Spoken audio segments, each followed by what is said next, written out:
எனக்கு ஒரு நாள் பேமெண்ட் வருதுன்னா, அந்த பேமெண்ட் வந்து என் கூட இருக்கிறவங்களுக்கு வாடகைக்கும், சாப்பாட்டுக்கும் இதுக்குன்னு தான் கரெக்ட்டா இருக்கும். ஆனா வெளிலேருந்து பார்க்குறவங்களுக்கு, அவனுக்கு என்ன அங்க சார் கூட இருக்கிறான், அது இருக்கிறான், கேட்டா கிடைக்கும், எல்லாம் நல்லா ம்.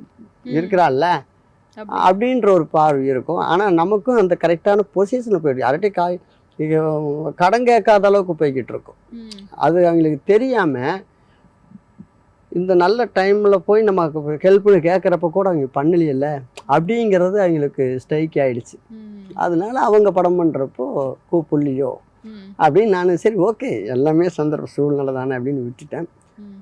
இந்த கொரோனா காலகட்டம் தான் ம்.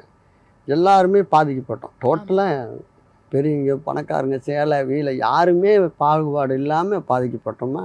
இப்போ யாருமே இல்லாத ஒருத்தர் சினிமாக்காக கஷ்டப்பட்டிருந்தானா, அவனுடைய லைஃபு இந்த மாதிரி ஒரு முடக்கப்பட்டிருந்ததுன்னா, வாடகை கொடுக்க ம். முடியாமல் ஹோட்டலில் சாப்பிட்டுருக்கிற பையன், சினிமாக்காக இருக்கிற பையன், கொரோனான்னு சொல்லி போட்டு வீட்டை தகரம் வச்சு அடைச்சிட்டாங்கன்னா, அவனோட லைஃப் எப்படி இருக்கும் அப்படின்ட்டு நானே ஒன்று எழுதி, நானே நடித்து, ம். அது வறண்ட விழிகள் அப்படின்னு சொல்லி போட்டு ஷார்ட் ஃபிலிம் எடுத்தேன்.